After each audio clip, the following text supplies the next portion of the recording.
परबतजरायाव आइ कंग्रेस राजखान्थि हान्जानि लांदां जानाय मासिफोरखौ सुफुंनाय हाबाफारि खुंदों।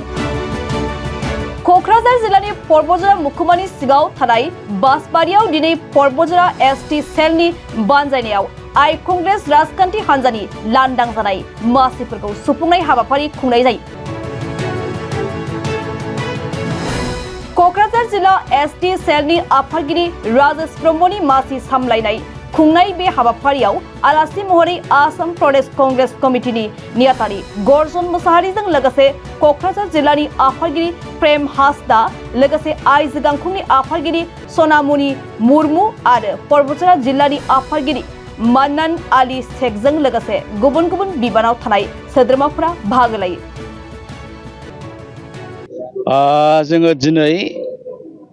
कक्राझार जिल्ला एसटि सेल डिपार्टमेन्टनि आन्डाराव जोङो बे परबतजरा बासबारियाव मोनसे एग्जिकिउटिभ रिसाफल कमिटि ब्लक रिसाफल कमिटिनि मेल लानाय जादों। बिथां राजेश ब्रह्म बिथां प्रेसिडेन्ट एसटि सेलनि नेतृत्वआव आरो जोंहा जेनेरेल सेक्रेटारि फोरमायहां बिथांनि नेतृत्वआवहाय दा जोङो मोनसे खोथाखौहाय परबतजरा दंफां दाननो थांबोला साल जरा माखु जरा लाबो आदा लारु बान्दार। परबतजरा होनोबा जोङो जोहोलाव नीलेश्वर ब्रह्मनि प्रथम बर' रेडिअ रेकर्डनि खोथाफोरखौ जों गोसोखाङो। परबतजरा होनोबा जोङो जारिमिनारि रुपसि एयारपर्टनिफ्राय नैथि बिश्व जुद्धआव लास्ट रिफिउलिं सेन्टार नागासाकि हिर'शिमाखौ भुम बेफोर खोथाया जोंनि गोसोआव फैयो। नाथाय जोंनि बर' लिडार आन्दलनकारिफ्रा मा खालामो, गावसिनि बेक्तिगत इग'खौ लानानै माखासे बाथ्राफोरखौ बुङो। आं गोसोआव दङ राजेश भाई, जेब्लानाखि बिपिएफनिफ्राय इउपिपिएलनि मोनदां रबिराम बिथाङा नैबे परबतजरा समस्तिनिफ्राय एमसिएलए जानानै थाङो, अब्ला बिपिएफआ होनबाय, नोंसोरो परबतजरानि रायजोफोर,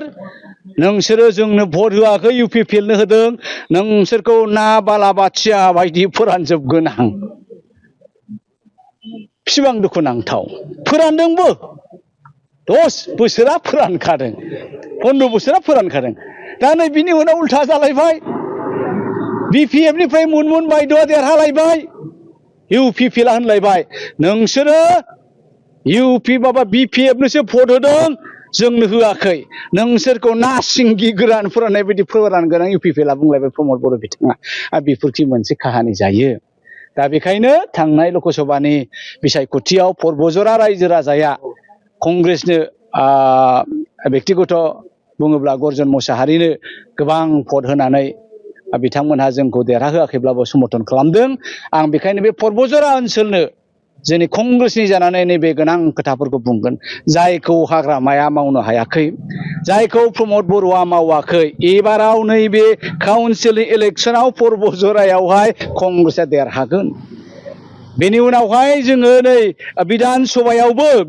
देरहागोनल' नङा, जों आसामाव सरकार दागोन। मोननैबो बिधान सभा समस्तियावबो परबतजरानिफ्राय कंग्रेसआ देरहागोन आरो काउन्सिल इलेक्सनावबो कंग्रेसआ परबतजरानिफ्राय देरहागोन। एबार मोननैबो बिथांमोना जाय रायजो राजाखौ ना बालाबाथिया बायदि फोरानबाय,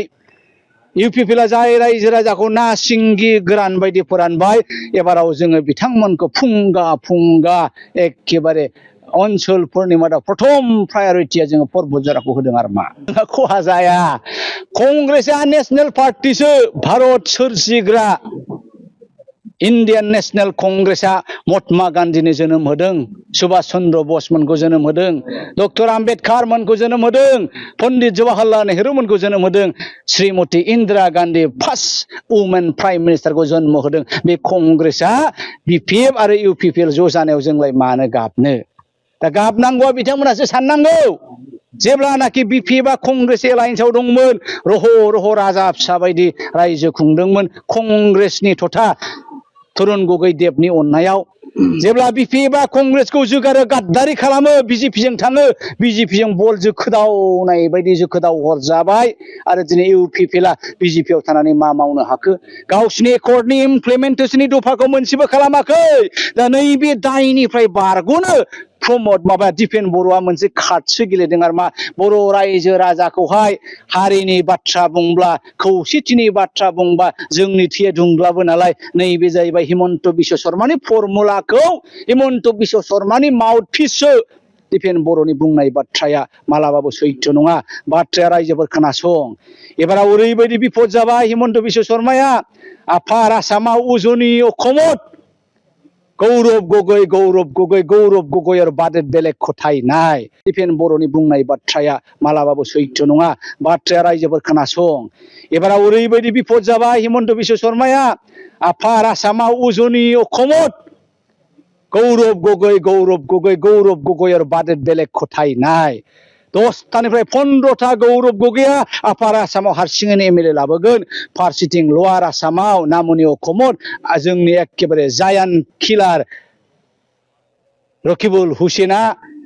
10टानिफ्राय 11टा 12टा एमएलए खौ देरहाहोगोन जेबो फर्मुला गैया हिमन्त बिश्व शर्माया बेखायनो बिथाङा बिटिआरनि बे 15टा एमएलए खौ टारगेट खालामदों आरो मा बिपिएफ आरो इउपिपिएल खौ ज' होनफ्लानानै बिथांमोनखौहाय फिर खनसेबाव गोदोना सेरनानै हादिदग्लानि सिगुननि जानाय आदारखौ सेख'नाय बायदि जानायनि फर्मुलासो बावहाय जेबो सैथोथा आरो इमोसन बिबेक जानांगौनि बाथ्रा गैया खनसेबाव हिमन्त बिश्व शर्माया बिपिएफ आरो इउपिपिएलखौ थगायनोसो नागिरदों बिबारा बेनोथ' बुद्धिया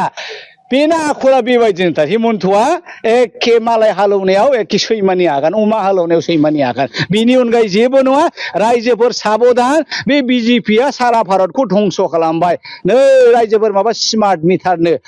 मिटार आंना मासाव मा जायोमोन आवगायनि मिटारावहाय 450निफ्राय 800 एबार 4,500 फैदों मैया दाखालि मोनसे निउसाव नायदों बिहाराव सासे एखे दरिद्र बिपिएल फेमिलिनि व्यक्ति 31 लाखनो बे स्मार्ट मिटार जाखारदों बे बिजेपिया गोदोनि जमिनदार शासनखौ लाबोफिननो नागिरदों लेन्डलर्ड शासनखौ बिथांमोना लाबोफिननो नागिरदों बेखायनो दा common people must be aware This is the design of Mr. Himanta Biswa Sharma that he want to rule us.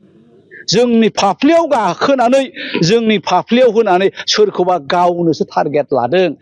हाग्रामानि फाफ्लियाव होनानै बियो प्रमद बर'खौ थेव गावगोन प्रमदनि फाफ्लियाव होनानै बियो हाग्रामाखौ थेव गावगोन आरो हिमन्तआ दबदफनि खालामनानै बाहाय रायजो शासन खालामनोसो नागिरदों नाथाय कंग्रेसआ मालाबाबो बिदि नङा कंग्रेसआ गासैबो जनगोष्ठीखौ मदद होग्रा कंग्रेसनि आमोलाव हेतेश्वर शइकियानि आमोलाव जोङो बिएसि जोनोम होदों तरुण गगैनि आमोलाव तरुण गगैया होनदों बिथाङा बिटिसिखौ जोनोम होदों दिनै बिजेपिनि आमोलाव बिटिआर जोनोम होनाया मा जाखो बेयो मोनसे खान्थाल फिथाइ देदगा फुंगा खान्थाल फिथाइ नाथाय खान्थालनि उदैखौ जेब्ला हाफ्रयो रेवा गरसेबो गैया बे जाहैबाय बिटिआर रेकर्ड बुंनांगौबा बेबायदिनो बुंलायलाङो रुपस्रिनि नाम सोलायनाया बियो प्रमदनि आइडिया नङा रूपश्रीनि नाम सोलायनाया दिपेननि आइडिया नङा बे रूपश्रीनि प्रथम नाम सोलायनायनि आइडियाखौ गर्जन मोसाहारिया जेब्ला पिपल जयेन्ट एक्शन कमिटिनि चिफ कनभेनरमोन नैबे रूपश्रीयाव बानायबाय थानाय समावहाय एक्शन कमिटिनि 10 जन 12 जन मानसिखौ लानानै आं फैदों जे रूपश्रीया मोनसे जारिमिनारि बेखायनो बे नामखौ जोङो एसे सोलाय सोल' खालामनि रूपश्रीया रूपश्रीनि थाबाय थागोन नामखौ जोङो गाबज्रिगोन आङो आंनि माबायावबो फेसबुकाव हगारना होदों जे जोङो 1 number choice 2 number choice 1 number चइसआ जाहैबाय गुरुदेव कालीचरण ब्रह्म रूपश्री एयारपोर्ट आरो 2 नाम्बार चइसआ जाहैबाय जोहोलाव नीलेश्वर ब्रह्म रूपश्री एयारपोर्ट कारण जोहोलाव नीलेश्वर ब्रह्मनि नामाव गोबां जेबायदि